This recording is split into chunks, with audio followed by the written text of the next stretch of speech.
Comment développer son mindset partie 3, les 3 principes qui changent vos rapports aux autres, c'est ce que l'on va voir dans la vidéo d'aujourd'hui.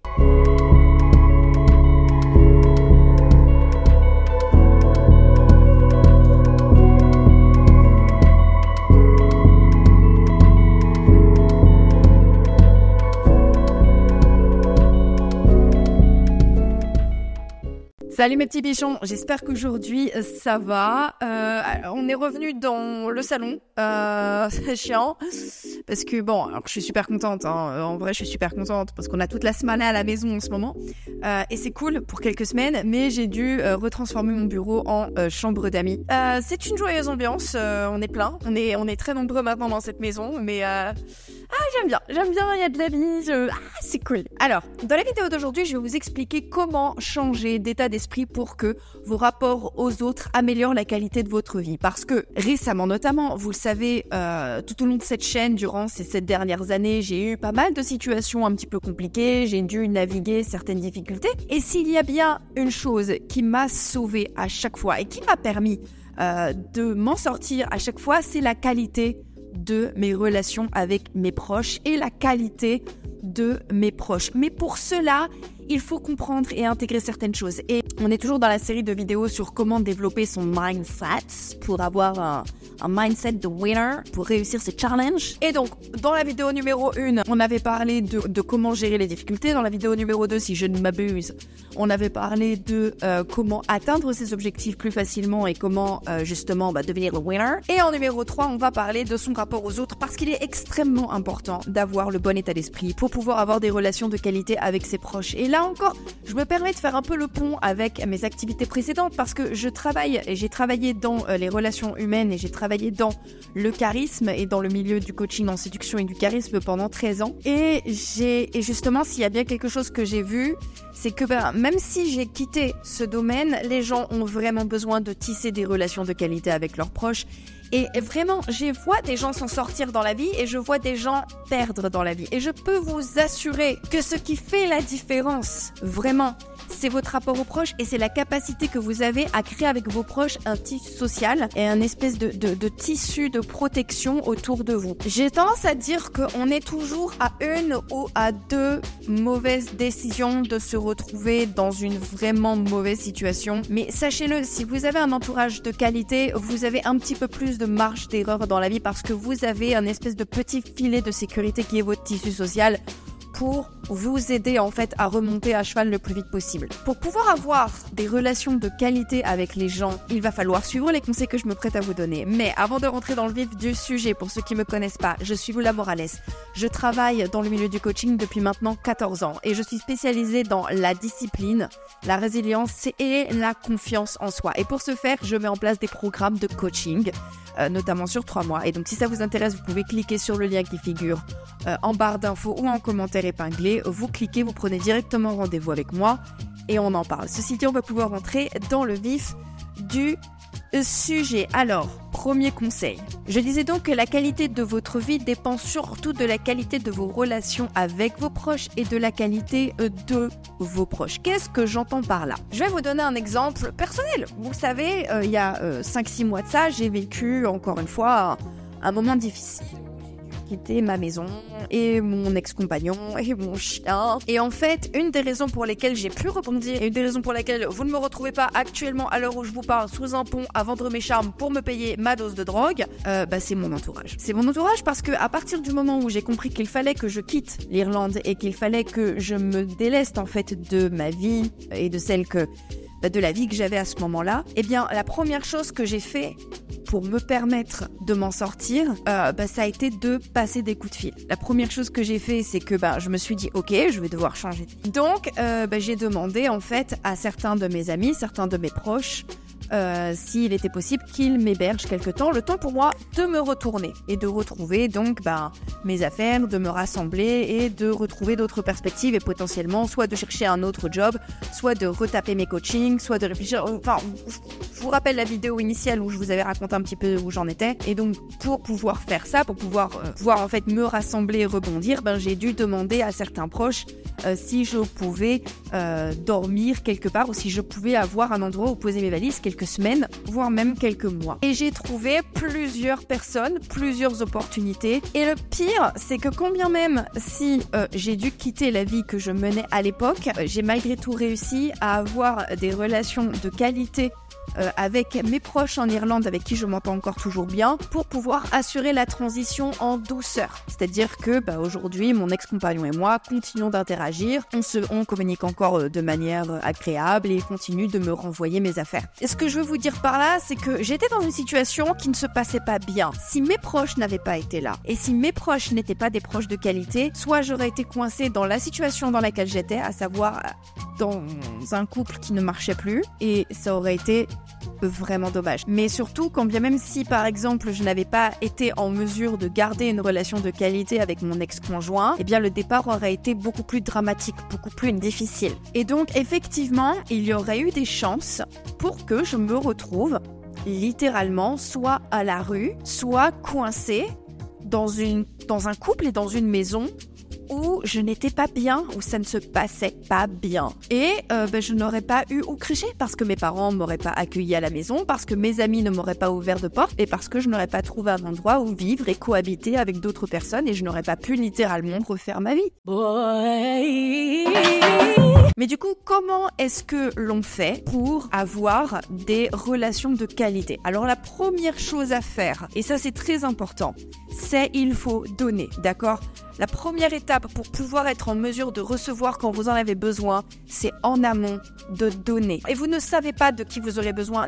N'essayez pas de faire des calculs en essayant d'envisager les gens dont vous pourriez avoir besoin par la suite. Ça ne marche jamais. On est toujours surpris en fait de qui est la personne la plus adaptée pour nous aider par la suite. Donc le conseil que je vous donne, c'est semer des relations de qualité où vous voulez, où vous pouvez. Et lorsque vous rencontrez des gens, essayez toujours dans la mesure du possible de donner un petit peu aux gens, que ce soit un peu de votre temps, un peu de votre ressource, un peu de votre énergie. Pensez aux anniversaires, pensez à visiter les gens, pensez à appeler les gens quand ils vous donnent pas de nouvelles, inquiétez-vous pour eux.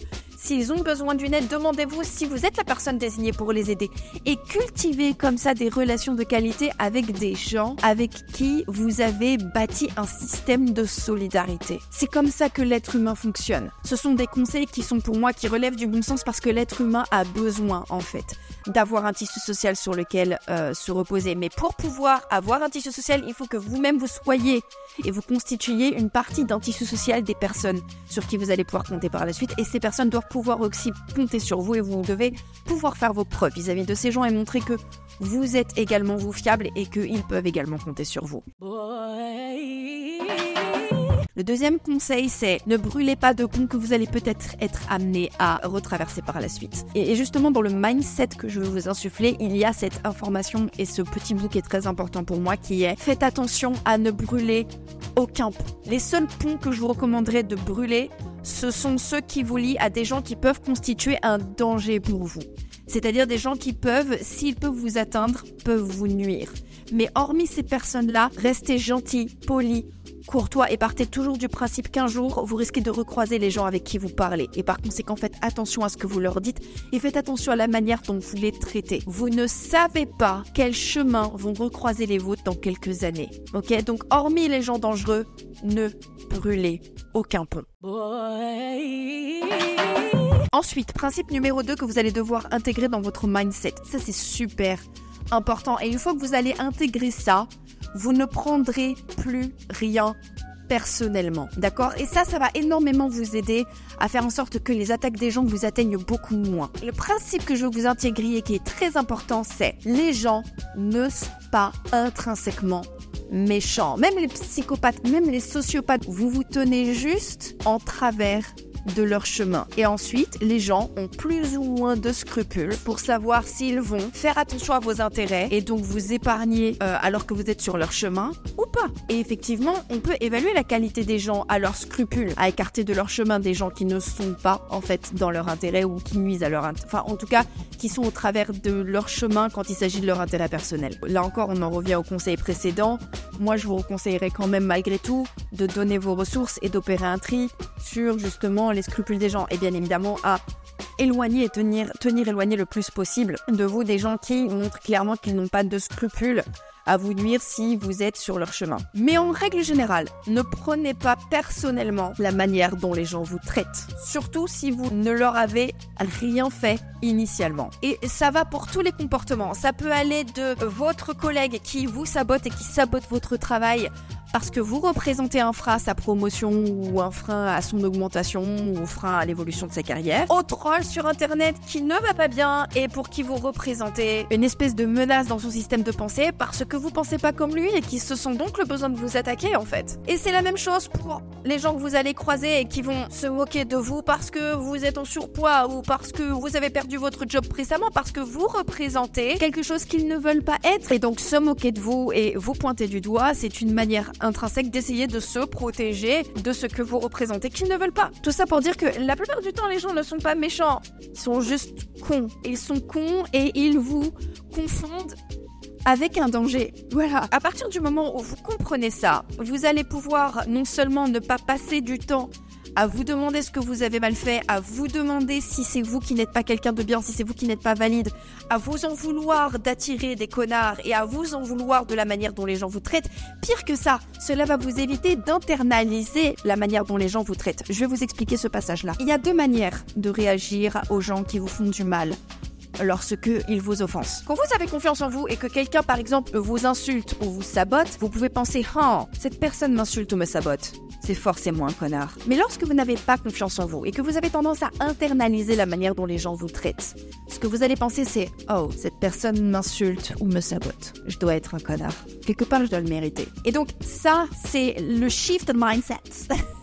Et ça, c'est le shift de mindset que je veux vous voir opérer. Pardon, c'est le changement d'état d'esprit que je veux vous voir opérer. Et donc, qu'est-ce que vous faites à partir du moment où vous avez compris ça et à partir du moment où vous avez intégré ce principe-là? Eh bien, vous allez, lorsque quelqu'un s'en prend à vous, vous demander c'est quoi son problème. Et surtout, vous demander qu'est-ce que je représente pour qu'il se ressente le besoin de me traiter comme ça. Et à partir de ce moment-là, vous allez pouvoir le neutraliser de manière extrêmement efficace. Et si vous voulez savoir comment neutraliser les gens, vous pouvez prendre directement rendez-vous avec moi en cliquant donc sur les liens dont je vous ai parlé un petit peu plus tôt. Et on peut en discuter tous les deux. Ça, c'est en coaching que ça se passe. Et enfin, dernier conseil, se remettre en question est le meilleur moyen non seulement de calmer votre ego, d'augmenter votre estime de vous, mais aussi et surtout de garder vos proches auprès de vous. Admettons par exemple que vous êtes du genre susceptible. C'est un exemple tiré vraiment de mon chapeau. Là. Il se peut que vous ayez des hématomes émotionnels. Et alors qu'est-ce qui va se passer avec ces hématomes émotionnels? Eh bien, on ne peut pas vous en parler. On ne peut pas vous en parler. Par exemple, petit exemple tiré de faits réels, j'ai perdu beaucoup de poids, mais j'ai toujours un petit peu un rapport compliqué et conflictuel avec mon poids. Et pourtant, je suis loin, très loin d'être grosse. Je suis même plutôt maintenant du côté maigre de la force. Et je suis toujours un peu maigre, mais j'ai repris du poids. Ça fait partie des choses qui peuvent agacer les gens autour de moi. C'est que personne autour de moi ne peut me faire de commentaires sur ma silhouette. Ça veut dire que quand j'ai trop maigri, tu ne pouvais pas me faire de commentaires sur ma silhouette parce que si tu me disais que j'avais maigri alors que c'était vrai, je le prenais mal. Et quand j'ai recommencé à prendre du poids ou si je reprends du poids, tu ne peux pas me dire que j'ai regrossi parce que du coup, je le prends mal et je le vis mal. Mais je me retrouve comme une idiote à poser la question à mes proches de savoir si je suis trop maigre ou trop grosse. Mais du coup, si je pose la question à mes proches et que mes proches ne me donnent pas la réponse que j'ai envie d'entendre, je vais m'énerver après eux. Du coup, c'est un de mes défauts. Je leur pose des questions pièges comme ça. Je leur ai posé ces questions pièges comme ça. Que ce soit mes parents, ma meilleure amie ou mes proches ici avec qui je vis. Mais je le sais, je m'en suis rendu compte, on m'a déjà repris à ce sujet et on m'a déjà remis à ma place à ce sujet. Eh bien, se remettre en question me permet de garder mes proches et me permet d'éviter des conflits. Parce qu'à partir du moment où je le sais, que j'ai un rapport conflictuel avec mon poids, où je me remets en question et où je comprends que des fois je vais poser des questions à mes proches et que s'ils ne me donnent pas la réponse que je veux, je vais m'énerver, j'arrête de poser des questions pièges à mes proches. Ou alors, je ne pose des questions à mes proches que quand je suis prête à recevoir la réponse. Et cette remise en question m'épargne des conflits avec mes proches. Et donc m'épargne des disputes inutiles qui vont au final porter un coup à mes relations et porter un coup à mes proches. Et donc, en ayant compris cela, j'améliore la qualité de mes relations avec mes proches. Et donc, je resserre autour de moi mon tissu social, j'améliore la qualité de mon tissu social, et donc, en améliorant la qualité de mon tissu social, j'améliore la qualité de ma vie. Et pourquoi est-ce que améliorer la qualité de son tissu social améliore sa qualité de vie? Ce n'est pas juste pour les situations dont j'ai parlé initialement, où je disais, effectivement, quand tu as besoin d'aide avec tes proches, ils sont là. Mais améliorer sa qualité de vie avec son tissu social, c'est aussi améliorer ses sorties, améliorer ses activités, passer du temps de qualité avec ses proches, avoir plus de fou rire dans sa journée, plus de choses à faire, plus d'endroits où partir en vacances, plus d'opportunités de partir en vacances, plus de personnes avec qui partir en vacances, plus de personnes avec qui partager ses repas, plus de personnes avec qui se confier, plus de personnes avec qui boire des verres et s'amuser, plus de personnes avec qui avoir des activités, aller au cinéma, partir en randonnée, plus de personnes avec qui aller danser. C'est aussi avoir ses proches qui nous donnent des opportunités, qui nous invitent à dîner, qui nous invitent à manger, qui nous proposent d'aller au resto, qui nous proposent d'aller boire des verres, qui nous proposent d'aller randonner, qui nous proposent de partir en week-end, avec qui partager de la bonne cuisine, avec qui cuisiner ensemble à table, avec qui partager des compétences, avec qui échanger des compétences, avec qui échanger des informations, avec qui se donner des bons conseils, avec qui brainstormer. Vous ne vous rendez vraiment pas compte, vraiment, je vous assure. Oh, la solitude est devenue la maladie du siècle et ça me fait très peur. J'ai quitté le coaching en charisme, mais je veux vraiment qu'on continue malgré tout à développer en fait sa confiance en soi, et je ne saurais malheureusement que trop insister sur le fait qu'il faut que vous soignez vos relations avec vos proches. Et je vous le dis vraiment avec tout ce que j'ai là, parce que je n'ai eu que trop conscience du fait que sans ça on est mort et qu'on a vraiment besoin de ça. Voilà, c'était le moment sérieux. D'habitude, vous savez, je me prends pas au sérieux dans mes vidéos, mais c'est super important pour moi et je veux vraiment que le message rentre. Et puis partagez cette vidéo si vous estimez que certaines personnes ont besoin d'entendre ce message. Je vous embrasse, prenez soin de vous et comme d'habitude, n'oubliez jamais que si une petite quiche comme moi y arrive, tout le monde peut y arriver. Donc maintenant, c'est à vous de jouer.